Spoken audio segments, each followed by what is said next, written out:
Estamos de vuelta en Tolerancia Cero y nuestro siguiente invitado es Sergio Vargas, uno de los líderes sindicales del puerto de San Antonio. Sergio, muy buenas noches y gracias por estar aquí. Muy buenas noches y gracias a ustedes por invitarme. Yo quiero partir señalando que quisimos invitar también a uno de las contrapartes, el señor de SAM, señor de apellido Borges, Alberto me parece, o Roberto Borges. Alberto. Y me gustaría saber por qué la negativa de sentarse a conversar en esta mesa con él. Súper simple, porque nosotros decimos, ¿cierto?, que nuestra problemática no es con los empresarios. Nosotros dejamos establecido, ¿cierto?, que la problemática nuestra es con el Estado de Chile.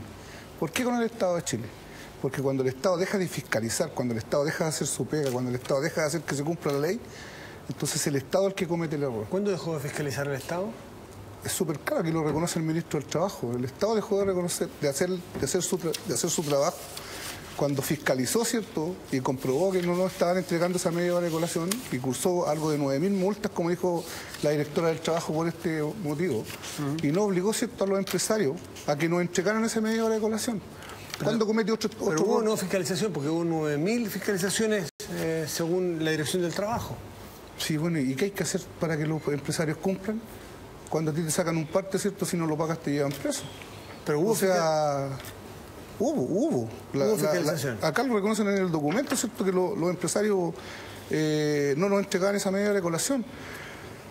Ahora el tema hoy día central en la media hora de colación, pero aquí hay un montón de temas, lo decía Fernando, se lo escuchaba en delante, ¿cierto?, y el tema principal está en las licitaciones, o sea, cuando le entregan los puertos a manos privadas, ¿cierto?, no se preocuparon de la condición en que iban a quedar los trabajadores portuarios. Hoy día, ¿cierto?, los empresarios hacen lo que quieren en los puertos, porque son los dueños. 3 grandes familias en este país, hoy día hay un triopolio, ¿cierto?, en los puertos de Chile. Mira, hay una demanda por ahí de ASOEX, de la Asociación de Exportadores de Fruta, que van al Tribunal de la Libre Competencia, porque hoy día ellos son rehenes también de las empresas portuarias, y las empresas portuarias hacen lo que quieren, ponen los precios que quieren, o sea, son los dueños de los puertos. Si no aceptan las condiciones de ellos, no podéis sacar tus productos, o sea, eso hoy día no se dice. Pero esas son condiciones. ASOEX le ganó, ¿cierto?, una demanda en el Tribunal de la Libre Competencia, pero después la perdió en la Corte Suprema.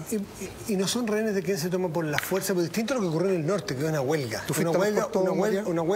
Una huelga es un proceso que está establecido en la ley. En el caso usted entiende, no hay huelga, es un paro con la fuerza. Nosotros no tenemos muchos derechos en la ley. ¿Por qué no demandan al Estado si tienen un problema por el Estado en vez de hacer una paralización por la fuerza que tiene a mucha gente de rehén, de uno o de otro, pero la gente que está... ¿Por qué no van a los tribunales si creen que tienen la razón? Porque no tenemos plata, don Matías, para contratar un staff de abogados como los que contrata esta gente. O sea, nosotros no tenemos las condiciones. Si este es un tema de dignidad más que nada. Hoy día nosotros estamos luchando por dignidad. Por ahí el ministro decía, ¿cierto?, que el tema de la media hora se dio hace 8 años atrás, pero recién se vino a dilucidar, ¿cierto?, en marzo del año pasado con un gran paro portuario otra vez, un paro a nivel nacional, ¿cierto?, que terminó en una colusión entre la ministra del Trabajo y los empresarios, ¿cierto?, en donde tientan a los trabajadores y les ponen 3.600 pesos. Nosotros somos trabajadores eventuales, el 80% de los trabajadores de los puertos en Chile son trabajadores eventuales. ¿Qué significa eso? Que firmamos un contrato por 7 horas y media y es finiquito al mismo tiempo. O sea, quedamos desvinculados de la empresa, no tenemos más derechos, no tenemos derecho a vacaciones, no tenemos derecho a salud, no tenemos el resto de los derechos que tienen los trabajadores en este país. Disculpe, una cosa muy breve, con esto termino. Si a ustedes le ofrecieran el día de mañana a todos sus sindicatos, a todos los que están paralizados, contratarlos, ser permanentes y no eventuales, con lo cual se evitaría todo este problema, en parte, ¿ustedes aceptarían? Creo que habría que preguntárselo a las bases. Yo, como Sergio Vargas, soy un defensor de la eventualidad, pero de la eventualidad que existía antes del 81, de la eventualidad de mi viejo, de mi abuelo, de la eventualidad de mi padre. Mira, Matías, nuestros trabajadores, nuestros viejos, tienen casas que hoy día valen 90 millones de pesos en San Antonio. Esas eran condiciones laborales. Ahí sí existían los derechos. ¿Cómo negociaban los trabajadores portuarios antes del 81? Directamente con Cámara Marítima. No sucedían las cosas que suceden hoy día. Pero hoy día, ¿cómo tenemos que negociar? Pero usted dice que son víctimas porque son eventuales. Yo le pregunto si es que las empresas... No, somos víctimas de este sistema. La ley 18032, ¿cierto?, vino, ¿cierto?, a terminar con la matrícula del trabajador portuario. Y ahí se acabó. ¿Y qué hizo, cierto? Precarizar el trabajo portuario. O sea, volver, ¿cierto?, al siglo XIX, al trabajador portuario. Perdona una pregunta, si te parece mal, y lo estás mencionando como, como una situación de deterioro, el precarizar, ¿por qué acabas de decir que eres partidario de los contratos eventuales? O sea, no tener un contrato con vacaciones, o sea, con raro. previsión. Uno creería de que lo primero que la gente quiere, y eso lo escuchan las demandas, es estabilidad. Siempre se habla de tener estabilidad laboral. Y tú dices que prefieres los contratos eventuales, que son firmar al mismo tiempo el contrato y el finiquito. ¿Por qué no nos explicas la razón de que te parezca mejor eso? Porque nosotros somos trabajadores históricos, pertenecemos a sindicatos, ¿cierto?, que son históricos. La contrata, ¿cierto? ¿Por qué no lo hacen los empresarios? ¿Por qué no contratan a todos los trabajadores? Porque la empresa portuaria, la actividad portuaria está sujeta en los hombros del trabajador eventual. Porque si viene el vaivén de la economía, ¿cierto?, mañana al tener 2.500 trabajadores contratados, si la economía cae, ¿cierto?, el empresario no tiene que pagar desahucio, no tiene que pagar un montón de cosas. Bueno, o sea, eso le conviene a la empresa, pero no mira, a ustedes. ¿Están dispuestos a contratarlos a todos? No sé, eso han dicho. Di tú si es mentira y mañana por los diarios se pueden confrontar. Entonces, ¿por qué STI, que el terminal más grande de San Antonio, tiene solamente el 20% de sus trabajadores contratados? ¿Por qué no ha contratado a todo el resto? Si le ofrece al resto mañana, ¿tú me dices que aceptan?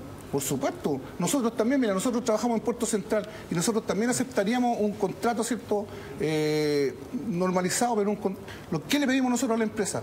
Un contrato colectivo, en donde podamos ir todos los trabajadores, ¿cierto?, contratados de un sindicato o de dos sindicatos o de una federación, contratados en un contrato colectivo, en donde no mueran las instituciones, en donde no muera, ¿cierto?, lo que hemos logrado hasta hoy día, esa unidad que existe entre los trabajadores portuarios, o sea, que no mueran los sindicatos tradicionales y que no muera, ¿cierto?, el sindicalismo portuario en Chile. O sea, bueno, yo tengo ya se me armó un enredo con tantos contratos que tenemos. El contrato eventual, que parece que tú prefieres.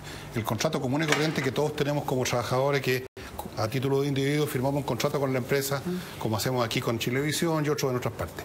Y luego aparece esta figura nueva que no habías conocido yo, del contrato colectivo, que está asociado a su vez a una cultura o una historia sindical. Ahí tengo un cierto enredo, me gustaría tener claridad, porque es entendible que una empresa no tenga interés en tener contratos permanentes con gente que a lo mejor va a estar de brazos cruzados cuando no llegan barcos, no hay actividad o hay poca. Entiendo que las empresas tengan ese interés, pero los trabajadores, al contrario, yo creo que deberían ser los primeros interesados, aparentemente, en tener un contrato permanente a todo evento, ¿no es así? Entonces, por eso que te quiero una explicación tuya de por qué te parece preferible el contrato eventual. Mira, el contrato que existe hoy día en los puertos es un disfraz, ¿cierto?, del trabajador eventual. Es un contrato a bono turno. O sea, ¿qué significa eso? Que los trabajadores tienen un contrato, pues, con un piso que fluctúa entre los 100.000 y los 200.000 pesos, y después tiene que hacer una cantidad de turnos, ¿cierto?, para poder llegar a los 600.000 pesos. Esos son los contratos que existen hoy día en el puerto. Y esos son los contratos que nos quieren hacer hoy día a nosotros. Además, eso te obliga, ¿cierto?, a un montón de cosas, a relaciones con la empresa, que el trabajo eventual, que el trabajador eventual hoy día no tiene ciertas obligaciones con la empresa. Del momento en que tú quedas desvinculado a la empresa en 7 horas y media, tienes ciertas libertades. O sea, los trabajadores, ¿cierto?, tienen que programar hasta los cumpleaños en las empresas. O sea, hoy día yo estoy de cumpleaños, no, hoy día no vas a celebrar tu cumpleaños, lo vas a celebrar en 5 días más, porque tienes que presentarte a trabajar durante todos estos días. O sea, entiendo que ustedes quieren mantener lo que se llama en otros ámbitos una condición de freelancers, una cosa así. O sea, yo hoy día trabajo porque puedo, quiero y me contrato. Mañana tengo cumpleaños, no me contrato. Eso es. No, hay una disciplina, pero sí, tienen que haber ciertas libertades. O sea, hay una disciplina portuaria, ¿cierto? Tiene una obligación. Hay sindicatos que manejan la nombrada. Nosotros nombramos a los trabajadores, nosotros le proporcionamos la mano de obra a la empresa.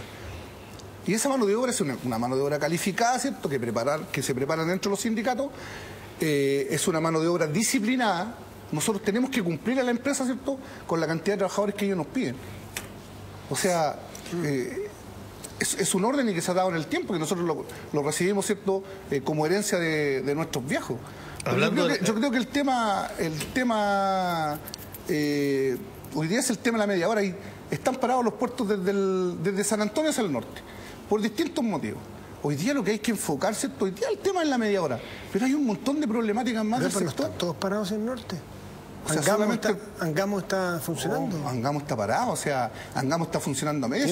Tiene un sindicato que está parado, pero... A ver, hay un uso mediático, Matías... Pero hablemos de San Antonio, que tú eres el líder ahí. ¿Te parece que eso es lo más cierto, lo otro es en discusión? No, lo que pasa es que yo estoy sentado hoy día en San Antonio, ¿cierto?, con los dirigentes del norte del país. Hoy día están en San Antonio, ¿cierto?, los voceros de Antofagasta, hay gente de Iquique, que están en contacto, ¿cierto?, directo, ¿cierto?, con Richard. Además, Richard Orellana, ¿cierto?, es mi amigo personal, porque Richard Orellana, él sale desde mi sindicato a trabajar hacia Angamo. Por lo tanto, él es un sanantonino que está en el puerto de Angamo.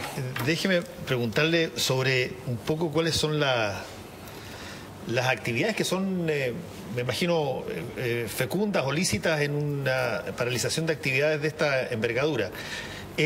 Han salido una cantidad de textos, tengo algunos aquí de un señor Vázquez que dice de que usted es el que desplaza a los trabajadores y que en la nombrada, que usted lo nombró, en la nombrada usted escoge a los que lo siguen en sus posiciones, esos tienen turno, los otros no tienen turno. Después hay unas personas que salieron en el norte diciendo de que se había ordenado boicotear la entrada de trabajadores que querían trabajar por parte de un bloqueo que después se deshizo en Mejillones. ¿Qué tanto considera usted que es lícito que haya, qué sé yo, personas que quieren ir a trabajar a los puertos? ¿Qué tanto los sindicatos o las personas que están en la situación de paro tienen derecho a impedir que ellos trabajen? En el puerto de San Antonio están las puertas abiertas. Estamos rodeados de carabineros. Los carabineros, ellos se tomaron el puerto y nosotros nos quedamos fuera. Hoy día el puerto de San Antonio, ¿cierto?, tiene las puertas abiertas. Si ustedes se lo preguntan a Carabineros, está sacando constantemente fotografías, ¿cierto?, del circular de camiones que lamentablemente no son atendidos dentro del puerto porque los trabajadores están paralizados. Ahora, con respecto a lo que se dice, a lo que no se dice, si yo manejo o no manejo, es malo enfocar, ¿cierto?, el conflicto en una sola persona. Yo soy el vocero, ¿cierto?, de los trabajadores portuarios de San Antonio, yo soy el vocero de los dirigentes de los trabajadores portuarios. No, pero mi pregunta, Sergio, más precisa, no quiero centrarme en tu persona, quiero decir, ¿qué tan lícito consideras tú que es que cuando un sindicato decide paralizar facciones, genere las condiciones para que cualquier trabajador que no quiera respetar eso, porque quiere ir a trabajar en una cosa como ocurre en el caso de las licitaciones privadas, bueno, ustedes bloqueen la posibilidad de que ellos puedan trabajar? ¿Eso lo consideran parte de lo que es el movimiento? Es tan lícito como cuando salen los estudiantes, ¿cierto?, a la calle y nos bloquean la Alameda con su marcha. Hoy día, ¿cierto?, nosotros estamos a la entrada del puerto, ¿cierto?, haciendo presencia. Hemos conversado con los trabajadores que dieron la declaración en la moneda, antes de la declaración y después de la declaración. Ellos se comprometieron, ¿cierto?, con nosotros, porque cuando nosotros saquemos adelante este tema son los primeros en ponerse a la fila a cobrar, y ellos así lo reconocen. Entonces hicieron un acuerdo con nosotros que no van a presionar, porque son trabajadores de STI, que no van a presionar, ¿cierto?, la entrada mientras nosotros hay un trabajador movilizado, ellos no van a entrar, y lo ratificaron, ¿cierto?, cuando se les consultó, llamaron a uno de nuestros dirigentes y se les consultó por qué habían hecho la declaración que habían hecho, y fueron súper enfáticos en decir que fueron obligados por la empresa a hacerlo. ¿Sabes tú lo que significa trabajarle a Sudamericana, no? No se olviden que ellos cargaban barcos con trabajadores y los tiraban, ahí iban a tirarlos al mar. San Antonio tiene una característica muy especial. Mira, los únicos 4 dirigentes portuarios muertos en Chile fueron del sindicato Esteor, el sindicato que yo presido. Por supuesto, ¿cierto?, que San Antonio ha sido un puerto de lucha. Por eso San Antonio ha encabezado las últimas luchas y ha tratado, ¿cierto?, y ha buscado la unificación de los puertos en Chile. ¿Quién quiere trabajar ha podido trabajar? Yo conversé con 2 empleados de no sé cuál de estas empresas, me confundo porque hay 3 empresas ahí, que dicen que tú con tu propia camioneta interceptaste a un bus de trabajadores que iba a trabajar, que fue hace un par de días. ¿Eso es mentira? ¿Es falso total? No, eso que no tú es interceptaste el bus, no es mentira. que te subiste al bus y que tú dijiste... Me subí al bus y conversé con los dirigentes que iban en el bus, ¿cierto?, para preguntar, ¿cierto?, por qué hacían, por qué ellos no iban a ir a presionar o intentaban entrar. Mira, los trabajadores... ¿Tú cruzaste tu camioneta al bus, es verdad? No le crucé la camioneta y ellos dicen que tú los amenazaste, no que les preguntaste. Estoy diciendo, confrontando si es verdad o no. Sí, aquí se pueden decir muchas cosas. Es verdad, yo me subí al bus, ¿cierto? Conversé con los dirigentes, de hecho con Carjón nos conocemos hace muchos años, hemos participado en algunas cosas juntas, conversamos, ¿cierto? Y él fue súper enfático: mientras hay un trabajador, ¿cierto?, que esté movilizado, aunque los carabineros barran con ustedes, mientras ustedes no entren a trabajar, nosotros no vamos a entrar a trabajar. En la portada del diario El Líder de San Antonio y de Soy San Antonio, me parece que estuve viendo unos diarios en internet, se dice que algunos trabajadores, algunas casas de algunos trabajadores que han querido ir a sus labores, le han tirado bombas molotov, les han apedreado sus casas. ¿Eso es mentira? Nosotros somos... No te he dicho tú. Nosotros no somos trabajadores. Si sabes quiénes son. Nosotros somos trabajadores. No, te pregunto si sabes quiénes agreden o si es un montaje o es mentira. Acá nadie ha agredido a nadie. No sé, pues revisen, pregúntenle a Carabineros. Me imagino que las denuncias deben estar en Carabineros. No sé cuántas denuncias habrán con respecto a eso. No, nosotros, o sea, es imposible, ¿cierto?, que nuestra gente ejecute ese tipo de acciones. Nosotros no estamos preparados para esas cosas. ¿Pero tuviste la portada del diario El Líder de San No, Antonio? hoy día no he visto la portada del diario El Líder. Una cosa técnica, dale. Es que el tema de la media hora de colación, que del 2013, según el dictamen de la Dirección del Trabajo, ya está aceptado, del Ministerio del Trabajo del año pasado ya está aceptado, y el conflicto hoy día parte por el retroactivo, es decir, del 2005 al 2013, que son 8 años. Esos 8 años, ¿tú y tu sindicato paraban esa media hora o los trabajaban igual? Porque ha habido de los dos tipos de trabajadores, algunos que seguían trabajando de corrido y otros que se tomaban de hecho, y de hecho algunas infracciones, entiendo, de parte de las empresas. ¿Tu sindicato trabajaba o paraba? No, lo que pasa es que hay una condición, en San Antonio, ¿cierto?, se está descargando el 80% de los vehículos que ingresan a este país. Ustedes conocen los buques austeros, son unos cajones de fierro, ¿cierto?, en donde vienen los autos medio adentro. Ustedes saben, se bajan 200 autos a la hora más o menos, es lo que nosotros estamos bajando, ese es el promedio de automóviles. 200 autos con sus motores encendidos, con gente trabajando adentro, se acumula el monóxido de carbono. Entonces, por una condición de salud, se paraba a la mitad del turno media hora para que los viejos se tomaran un refrigerio, tomaran una leche, ¿cierto?, y para descontaminar las bodegas del buque. Eso y a eso, ¿cierto?, hoy día se están tratando de tomar para decir que los trabajadores se tomaban. Nosotros no nos tomamos la media hora de colación, porque hicimos, además hay acuerdos, ¿cierto?, firmados con la empresa Ultrapor, hay un acuerdo firmado en... Pero la bajada de autos no solo es al mediodía, en la colación, y ustedes paraban, según entendido que tú has dicho, que es un derecho irrenunciable y sin valor económico, has declarado. A partir de marzo del 2013 nosotros nos tomamos la media hora de colación. Antes no te tomaste nunca la hora de colación. Somos los únicos trabajadores en Chile que no vendimos la media hora de colación.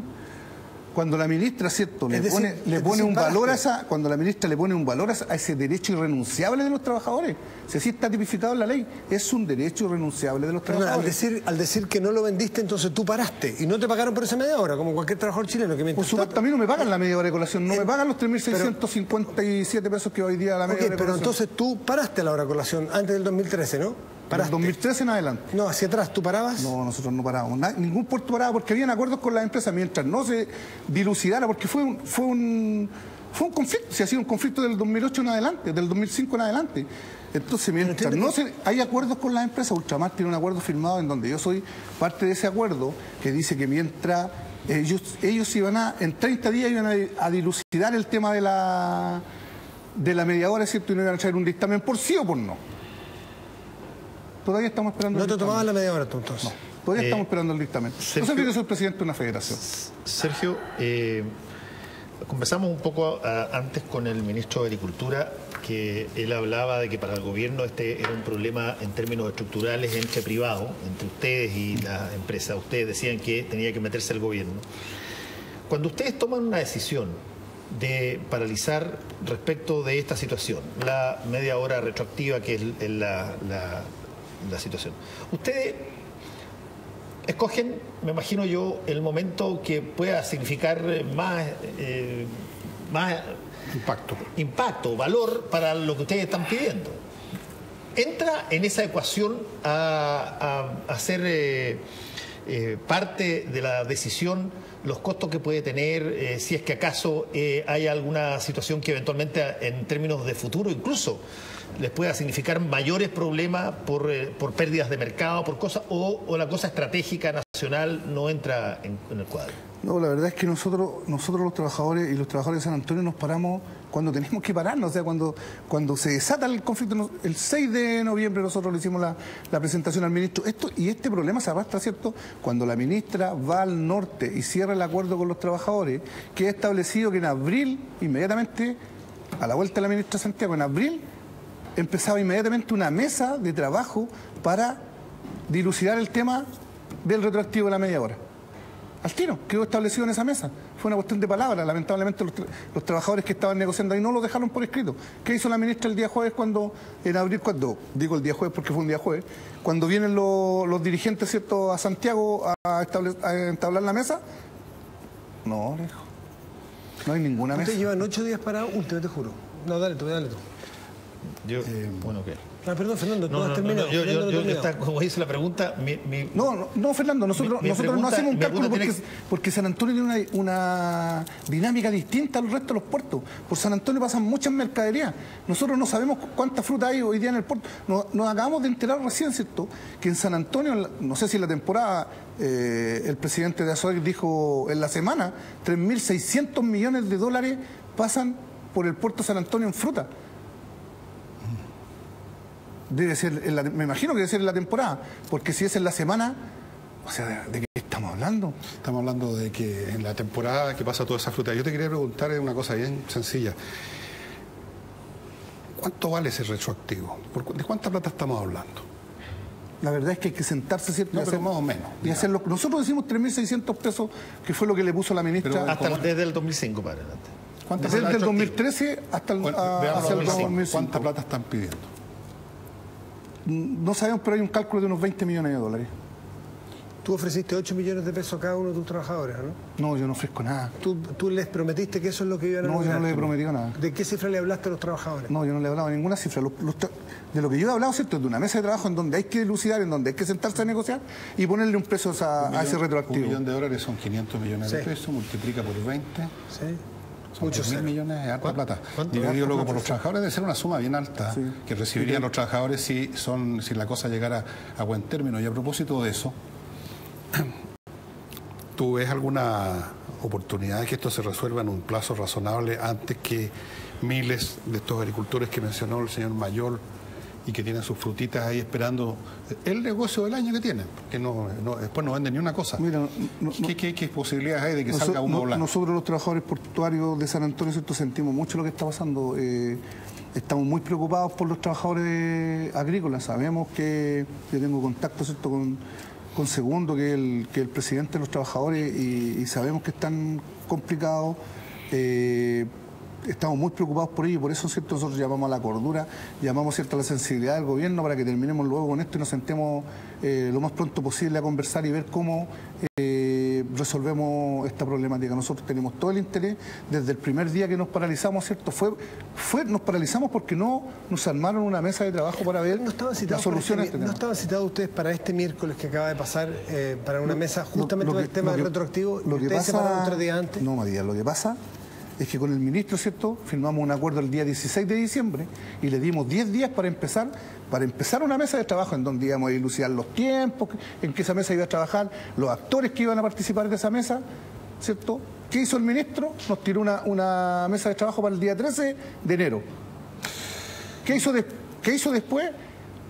La bajó para el día 9. 8 o 9. ¿Qué hizo después? La bajó para el día 7. ¿Qué hizo después? La subió para el día 8. Oye. Cuando votamos el paro, ¿cierto?, el día viernes, cuando los trabajadores votaron el paro el día viernes. ¿Ustedes votaron el paro antes de tener la mesa que habían acordado? El ministro sabía perfectamente que eran 10 días y ya estábamos pasados la fecha. Y los trabajadores, ¿cierto?, dijeron, ya basta, nos están bypaseando. Vamos al paro. Entonces ahí el ministro dijo, sí, nos podemos reunir el día viernes. Oye, o sea, una vez que los trabajadores votaron el paro. ¿Cuántos trabajadores estamos hablando aquí que están involucrados en esto? 2.500 en San Antonio. Ya. Pero hay que contabilizar, ¿cierto?, los trabajadores. Ya, si dividimos 2.500, 10.000 millones por 2.500, cada trabajador estaría recibiendo 3, 4 millones de pesos. No todos. Eso no son todos.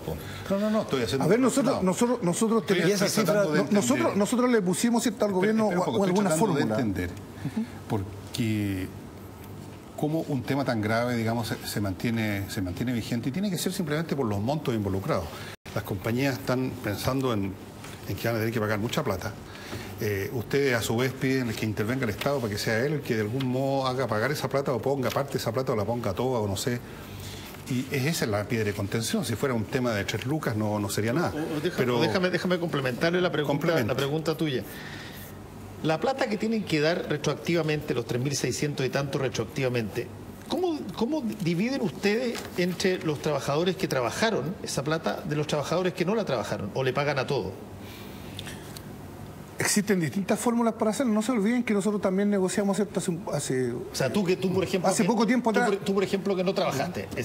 Dijiste a Matías que no habías trabajado, que te tomaste la media hora. ¿Tú no debieras cobrar los 3.600 retroactivos? No, yo lo que yo dije que en los buques roll-on, roll-off, que son los buques austeros, los trabajadores, ¿cierto? Porque ese es el argumento que están utilizando hoy día los empresarios. O sea, los trabajadores, ¿cierto? No, los trabajadores no se toman la media hora en todos los buques. ¿Qué tipo de barco? Disculpa, Sergio, porque a toda hora hay eso primero. O sea, no tienen que ir con la hora de colación, porque el roll-on, roll-off es en la mañana, en la colación y en la tarde, y además San Antonio no entran solo autos, porque también sale y entra otra mercancía. Por eso, en las otras mercancías, en los otros buques, en los contenedores no se toman la media hora, en los fierros no se toman la media hora. Ya, pero en el caso tuyo, tú mismo reconociste que te tomabas la media hora y que no la trabajabas. O sea, a ti no te corresponde retroactivamente 3.600 pesos. No. Y cuando trabajé en los buques... ¿Y cómo se establece eso? Por la nombrada. Quedan registros de nombrada cada vez que uno entra al puerto. Y eso lo tiene la Directemar. Está la nombrada por turno de cada uno de los trabajadores de los distintos puertos del país. Ok, entonces se hace una lista de las personas que están incluidas en eso y se les paga los 3.600 retroactivamente de acuerdo a los que trabajaron. Los que no trabajaron no reciben los 3.600 pesos. O sea, se supone que el valor tiene un valor turno. Sí, pero si es que no trabajaste, tienes la opción de no trabajar. Una de las matemáticas, ¿cierto?, para ese pago puede ser, ¿cierto?, el valor turno. Pero nosotros proponemos, porque esto es una negociación, proponemos una dinámica distinta. Hacemos nosotros, paguémoslo en tramos, por años de servicio de los trabajadores. Del 2008, ¿cierto?, al 2013 lo dividimos en tramos, llegando, ¿cierto?, a un valor total que puede ser, ¿cierto?, tal vez menor que lo que cuesta la media hora. Como así también podemos hacerlo, ¿cierto?, por valores turnos, pero eso es parte de una mesa en donde tenemos que sentarnos a trabajar y a ver cómo lo hacemos. Mira, en ese caso, se ignora la posibilidad que tenía todo trabajador de tomar la opción de si es que trabaja o si es que se toma la media hora, porque si que al final el turno es el que vale y en el turno entran todos. Nosotros estamos cobrando, ¿cierto?, el retroactivo de la media hora. Sí, el retroactivo. El retroactivo. ¿Tú te imaginas que el Estado tuviera que pagar el retroactivo de cualquier conflicto entre privados en profesores, en mecánicos, en tiendas, en comercio, en retail, en supermercados, en portuarios? Si el Estado tuviera que pagar todos los conflictos entre privados. Yo no entiendo por qué el Estado, ¿cierto?, puede proteger el derecho de los empresarios, pero no el derecho de los trabajadores. O sea, el Estado sí puede ir a paliar a los trabajadores, ¿cierto?, para que cumplan, pero no puede hacerle absolutamente nada a los empresarios. Y lo hemos visto, ¿cierto? Lo hemos visto en la Polar, lo vimos con Johnson, lo vimos con la colación de la farmacia. Ahí te funcionan los tribunales de justicia. Yo te pregunté por qué no vas a los tribunales de justicia como todos. Porque no tenemos la plata para hacerlo, porque no tenemos los familiares, ¿cierto?, en la Corte Suprema. Disculpa, si tienen la plata, ¿sabes qué vamos a perder? Históricamente los trabajadores hemos perdido en los tribunales. Históricamente hemos perdido en los tribunales, entonces se toman los puestos. No tenemos la plata, ¿cierto?, para contratar un equipo de abogados de la magnitud que contratan los empresarios. Jamás nos vamos a poder enfrentar. Sí, pero y convengamos, Sergio, para ponernos la mano en el corazón un poquitito, convengamos que es bastante más rápido, cómodo y práctico y útil y funciona parar el puerto justo cuando hay temporada de fruta, que es bastante más elocuente, más rápido que tener a un abogado litigando. Te insisto, Fernando, San Antonio tiene una particularidad que no es un puerto frutero. San Antonio no es un puerto frutero. En San Antonio, ¿cierto?, muchas otras cosas. Bueno, tiene muchas mercaderías mucho más importantes. En este momento, claro, hoy día está la fruta y los que más, ¿cierto?, han reclamado son la gente de la fruta. Déjame terminar con una pregunta que te quiero hacer sobre cómo consideras que debiera darse una progresión, llamémoslo así, bajo tu lógica, ideal a partir de hoy día. ¿Qué debiera hacerse, a tu juicio, para terminar con esta situación que está afectando a los puertos? O sea, lo primero, el gobierno, insisto, llama la sensibilidad al gobierno El ministro reconoce que existe una deuda con los trabajadores portuarios. El ministro, cierto, sabía que había que armar una mesa para empezar a trabajar y ver cómo solucionábamos este tema. Si esto no es antojadísimo. No, nunca la armó el militar, nunca la armó. Ya, pero ok, entonces lo que debiera hacer es retomar la mesa. ¿Qué debería hacer? ¿Qué debería estamos mirando esto? ¿Qué estamos esperando que el gobierno nos llame a sentarnos a conversar para resolver esta problemática. Pero con voluntad. Sergio Vargas, muchísimas con el interés de resolverlo. Muchísimas gracias, Sergio, por estar esta noche aquí en Tolerancia Cero. Gracias por invitarme. Los invitamos al principio del programa a responder la pregunta, que todas las semanas tenemos alguna. ¿Cree usted que fueron 3 los diputados de RN, haber renunciado a su partido antes de las elecciones? What? ¿Qué crees tú? No, no. 82,17% cree que... Antes. Que antes, que sí, bueno, que debieron haber renunciado antes. Y el 17,83% restante cree lo contrario. Vieron la luz muy tarde. Fernando Villegas, ¿tú tienes algo que...? Tengo algo muy importante que decirle a todos ustedes, estimados amigos. En marzo va a cambiar la historia en este país. La historia del jazz, que es mucho más importante que la historia política. El 14, 15 y 16 de marzo, Sesiones de Tolerancia se lanza con todo. Sesiones de Tolerancia en Vitacura, con un festival internacional de jazz, ya les voy a decir de qué magnitud, en el Parque Bicentenario de Vitacura. Lo mejor del jazz mundial. Les voy a decir quiénes van a estar. El pianista más notable del momento, incluso toca mejor que yo, Matías, no me podrás creer, Kenny Barron, un negro pelado maravilloso que tocaba con Stan Getz, un genio del piano. Stanley Clarke, 4 veces ganador del Grammy, uno de los más grandes bajistas de la historia del jazz, y por Dios que han habido grandes bajistas, desde luego Ron Carter, que estuvo aquí con nosotros también. Billy Cobham en la batería, uno de los grandes, sobre todo del jazz más contemporáneo. Además va a estar mucha gente del jazz nacional. Hay excelentes músicos chilenos de jazz, excelentes conjuntos. Por ejemplo, la cantante Claudia Acuña, entre otras. Chilena. 14, 15 y 16 de marzo, Sesiones de Tolerancia, estimados amigos, en el Parque Bicentenario de Vitacura. Voy a pasar lista una vez más. El mejor festival de jazz que nunca haya tenido Chile. Lo vamos a tener en esos 3 días. Con el alto auspicio de Fernando Villegas, que promueve, financia y organiza todo esto, ¿sí, no? Financia, yo no financio, cobro. No, nada. A mí me gusta ir a ver jazz nada más. Nos vemos. Muy buenas noches. Hasta el próximo domingo. Gracias.